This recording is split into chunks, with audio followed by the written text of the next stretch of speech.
पढ़ेंगे past perfect continuous tense. Past perfect continuous tense का जो फॉर्मूला होता है पॉजिटिव सेंटेंस में, प्लस का मीनिंग हो गया पॉजिटिव। पॉजिटिव में सबसे पहले क्या आएगा? सब्जेक्ट, उसके बाद में हैड बीन, उसके बाद में वर्ब में आईएनजी प्लस शेष वाक्य। तो subject, had been plus verb की बेस फॉर्म में आईएनजी प्लस शेष वाक्य। अब इसको हम नेगेटिव सेंटेंस में लेंगे। नेगेटिव पैटर्न इसका देखेंगे तो नेगेटिव में पहले आएगा सब्जेक्ट, उसके बाद में हैड, फिर आएगा नॉट, फिर बीन प्लस वर्ब की फर्स्ट फॉर्म में आईएनजी प्लस शेष वाक्य। यहाँ ध्यान देना, जो नोट लगेगा यहाँ नहीं लगाना है नोट, नोट हैड और बीन के बीच में लगाना है नोट। तो subject, had plus not plus been verb की बेस फॉर्म में आईएनजी प्लस शेष वाक्य। अब इसे हम इंट्रोगेटिव पैटर्न में लेंगे तो इंट्रोगेटिव पैटर्न में हेल्पिंग वर्ब पहले आ जाएगी तो क्या आएगी? हैड। लेकिन हैड बीन पूरा नहीं लेना है, एचवी के हमें फर्स्ट पार्ट को ही बाहर लेके आना है। तो एचवी का फर्स्ट पार्ट कौन सा है? ये वाला हैड। तो हैड बाहर आ गया, हैड फिर क्या हो गया? सब्जेक्ट, फिर जो बच्चा हुआ पार्ट है एचवी का कौन सा बच्चा हुआ है? बीन। तो बीन आ जाएगा प्लस वर्ब में आईएनजी प्लस शेष वाक्य और लास्ट में इंट्रोगेटिव साइन आ जाएगा।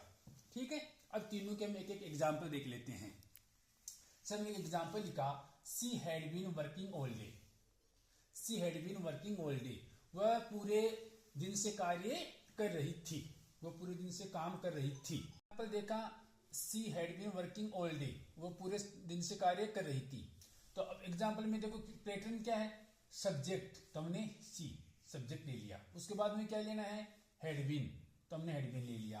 फिर वर्ब में आईएनजी, तो हमने आईएनजी ले लिया वर्किंग।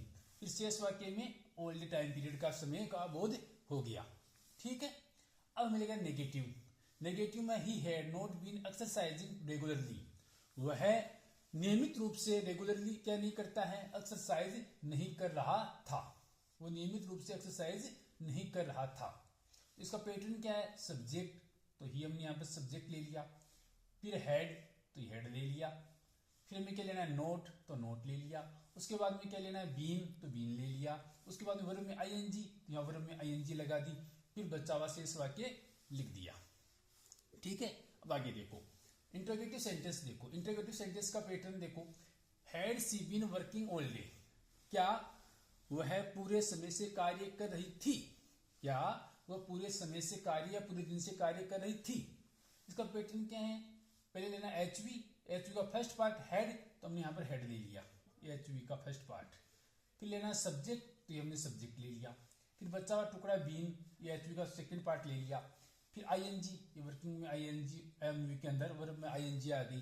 फिर बचा हुआ सेंटेंस आ गया और लास्ट में क्या आ गया? Interrogative sign. आगे बात समझ में?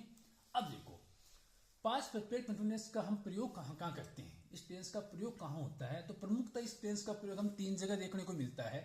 फर्स्ट होगा action continuing before another past event, ऐसा कार्य जो पहले से कुछ चल रहा है फिर वो कार्य उससे पहले समाप्त हो। ये कार्य लॉन्ग टाइम से चल रहा है, एग्जाम हो। देखो इस सेंटेंस को समझे तो इसका अर्थ समझ में आएगा। She had been studying for 2 hours before the exam started, exam start होने से पहले, एग्जाम स्टार्ट होने से पहले वह 2 घंटे से पढ़ रही थी। एग्जाम स्टार्ट होने से पहले, एग्जाम स्टार्ट हुए नहीं है लेकिन एग्जाम स्टार्ट होने से पहले वह क्या कर रही थी? 2 घंटे से पढ़ रही थी। तो यह सब्जेक्ट आ गया, ये हेड बीन आ गया, फिर ये वर्ब में आईएनजी आ गई, फिर आगे बचा हुआ सेंटेंस आ गया। अगला इसका cause of past action, past action का कारण। सेंटेंस देखो, ही वॉज टायर्ड, वह थक चुका था। बिकॉज, क्योंकि he had been working all day, वह पूरे दिन से कार्य कर रहा था। तो इसका क्या है? ये जो पास्ट एक्शन हुआ, थक गया, ये पास्ट एक्शन है। अब इसका कॉज वॉज कारण, ये कारण है। He had been working all day, थक चुका था। क्यों थक चुका था? क्या कारण था? क्योंकि वह पूरे दिन से कार्य कर रहा था, इसलिए वह थक चुका था। अब तीसरा इसका यूज देखते हैं, duration before specific past time, एक समय अवधि स्पेसिफिक पास्ट टाइम की। जैसे बाई 5 PM, 5 बजे से दे हैड बीन ड्राइविंग, वे ड्राइविंग कर रहे थे, गाड़ी चला रहे थे फॉर 6 hours, 6 घंटे से। 5 बजे से वो 6 घंटे पहले से क्या कर रहे थे, गाड़ी चला रहे थे। तो स्पेसिफिक टाइम दे दिया यहाँ पर, ठीक है, और यहाँ पर एक पास्ट का टाइम दे दिया। तो पास्ट परफेक्ट कंटिन्यूअस टेंस का प्रयोग करेंगे। आशा है कि आपको अच्छे से समझ में आ गया होगा।